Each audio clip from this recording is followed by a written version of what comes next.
Sebagai seorang guru, kita harus peka terhadap siswa kita.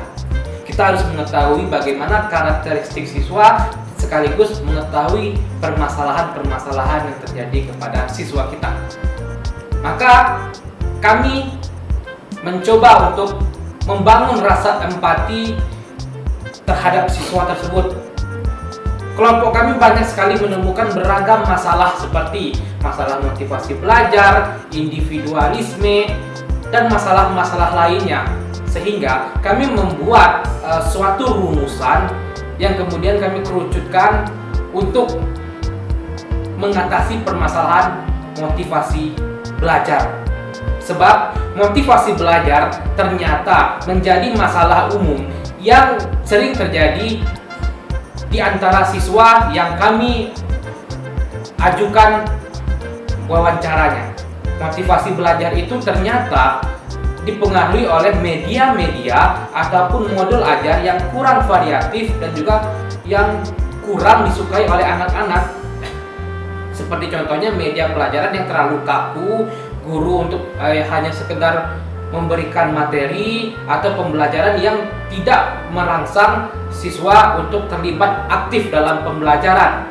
Sehingga karena permasalahan itu, kami mencoba membuat media pembelajaran audio visual. Bukan tanpa alasan kami memilih audio visual sebagai media pembelajaran.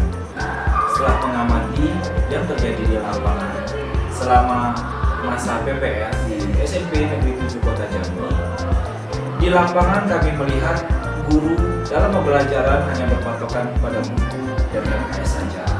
Tentu saja hal ini membuat pembelajaran di kelas menjadi bosan karena siswa merasa kreativitasnya itu tidak terkeluar atau tidak tersalurkan. Maka dari itu kami berpikir bagaimana cara agar kreativitas peserta didik itu menjadi keluar, menjadi tersalurkan. Hal ini yaitu menggunakan media pembelajaran audiovisual. Apalagi saat ini paradigma pembelajaran baru dan kurikulum merdeka merupakan pembelajaran yang berpusat pada peserta didik. Pembelajaran yang berpusat pada peserta didik adalah pembelajaran berorientasi kepada kebutuhan dan karakteristik peserta didik. Sebagai seorang guru, kita harus dapat membaca situasi tersebut. Kita harus dapat menciptakan media dan pembelajaran yang menarik bagi siswa. Maka dari itu, solusi ini muncul untuk menjawab persoalan dari permasalahan yang kami hadapi di awal. Diharapkan akan memberikan perubahan dalam proses pembelajaran peserta didik di sekolah. Adapun fitur yang digunakan dalam media pembelajaran berbasis audiovisual yang pertama animasi.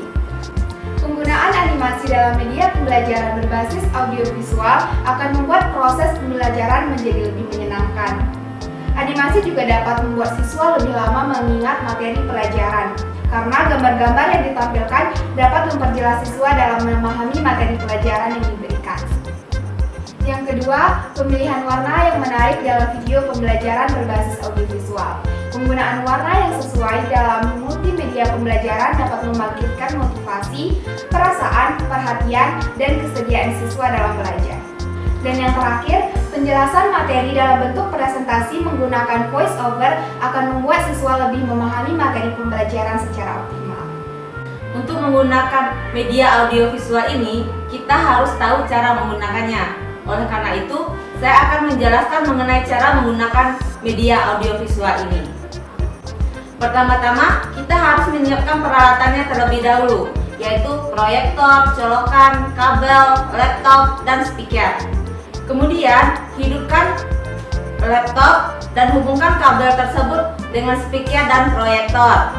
Selanjutnya, kita akan menunggu layar proyektornya di depan dan media audiovisual tersebut sudah siap untuk digunakan. Namun sebelumnya, guru akan menyiapkan peserta didik untuk menyimak materi yang akan disampaikan melalui video di depan kelas. Baiklah semuanya, kita simak dulu video yang akan ditampilkan di depan. Jika nanti ibu akan bertanya apa isi video tersebut. Selanjutnya, peserta didik bersama guru menyimak video yang ditampilkan di depan. Menyimak video yang ditampilkan di depan kelas, guru bersama peserta didik bertanya jawab dan guru menjelaskan mengenai apa aja yang isi video tersebut dan manfaatnya untuk peserta didik tersebut. Nah, itulah hasil presentasi dari kelompok kami mengenai penggunaan media audio visual di dalam kelas. Terima kasih telah menyaksikan.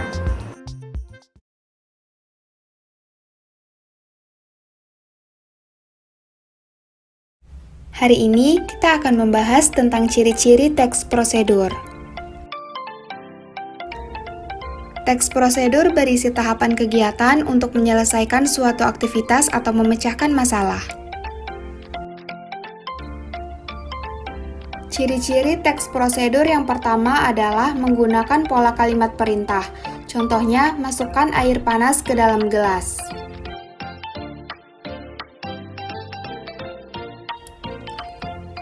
Ciri-ciri teks prosedur yang kedua yaitu terdapat panduan langkah-langkah yang harus disesuaikan.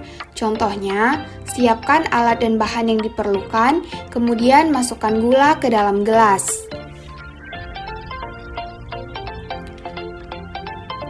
Ciri-ciri teks prosedur yang ketiga yaitu menggunakan kata kerja aktif, yaitu subjek diposisikan sebagai pelaku, biasanya ditambahkan awalan me dan ber. Contohnya, memotong, berlari. Ciri-ciri teks prosedur yang keempat yaitu menggunakan kata hubung atau konjungsi. Contohnya, yang, dan, atau, tetapi, sedangkan. Selanjutnya, ciri-ciri teks prosedur yang terakhir adalah menguraikan proses menyelesaikan aktivitas atau memecahkan masalah secara berurutan. Setelah mengetahui ciri-ciri teks prosedur, diskusikanlah lembar kerja bersama kelompokmu. Semoga harimu menyenangkan. Hari ini, kita akan membahas tentang struktur teks prosedur.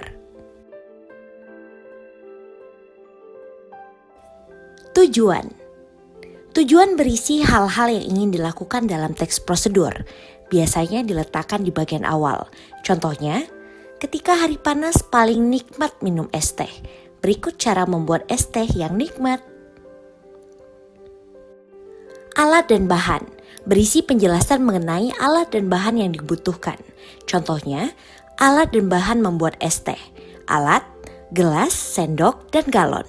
Bahan, air hangat, es batu, gula teh. Langkah-langkah berisi urutan kegiatan yang dilakukan secara rinci. Contohnya, berikut langkah-langkah membuat es teh. 1. Masukkan gula dan teh ke dalam gelas. 2. Tuangkan air hangat. 3. Aduk hingga larut. 4. Tambahkan es batu. Penutup atau simpulan berisi penutup dari keseluruhan teks prosedur. Biasanya ditulis di bagian akhir. Contohnya, es teh telah selesai dibuat. Selamat menikmati. Mari buat teks prosedurmu.